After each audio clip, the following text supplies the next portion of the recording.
আগে হাঁটতে পারতাম না, এখন হাঁটতে পারতেছি, ভালোই সুস্থ আছি এখন।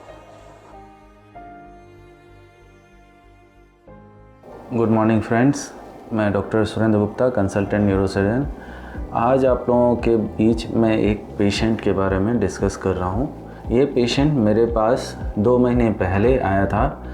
हैंड में माइल्ड वीकनेस थी और चलने में थोड़ी दिक्कत हो रही थी और दोनों हाथों में सीवियर पेन था, जिसके लिए हम लोगों ने एक क्लिनिकल एग्जामिनेशन करने के बाद एक एमआरआई करवाया। एमआरआई स्पाइन में हम लोगों ने डायग्नोज़ किया कि उसका जो सर्वाइकल C5-C6 है हर्निएट करके जो स्पाइनल कॉर्ड है उसको सीवियरली कंप्रेस्ड कर रहा है। उस टाइम क्योंकि initial stage of neurological deficit थी तो हम लोगों ने उनको सर्जरी के लिए बताया, बट उस टाइम कंप्लेंट बहुत ज़्यादा नहीं था, इनिशियल फेज़ था, इसीलिए वो वेट करना चाह रहे थे। फिर ये पेशेंट मेरे पास 10 दिन पहले आया। 10 दिन पहले व्हील चेयर बाउंड आया, चल नहीं सकता था, खड़ा नहीं हो पा रहा था, दोनों हाथों में ताकत नहीं थी, सांस लेने में भी थोड़ी बहुत तकलीफ़ शुरू हो गई थी।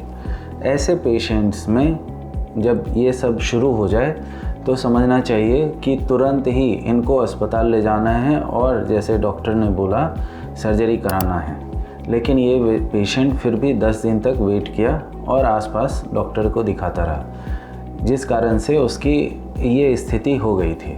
अभी इस पेशेंट को हमने एंटीरियर सर्वाइकल डिसेक्टमी, जो अपना सर्वाइकल बोन है, सर्वाइकल स्पाइन है, इसमें ये C5-C6 डिस्क है, इसी डिस्क को हम लोगों ने आगे से कट करके निकाला और फिर इधर एक इम्प्लांट लगाया और जो उसका नर्व था, जो स्पाइनल कॉर्ड थी, उसको फ्री किया। जो ये नर्व बाहर आ रही है उसको हम लोगों ने डिकम्प्रेस कर दिया।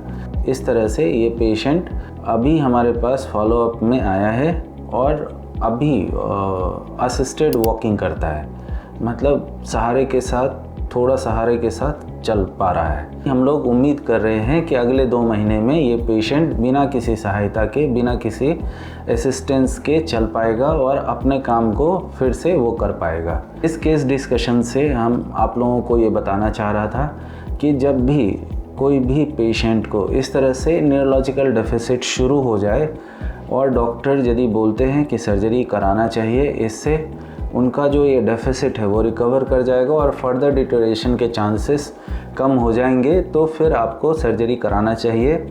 उसमें देर करने से फिर दिक्कत हो जाती है, रिकवरी के चांसेस पुअर हो जाते हैं। Thank you.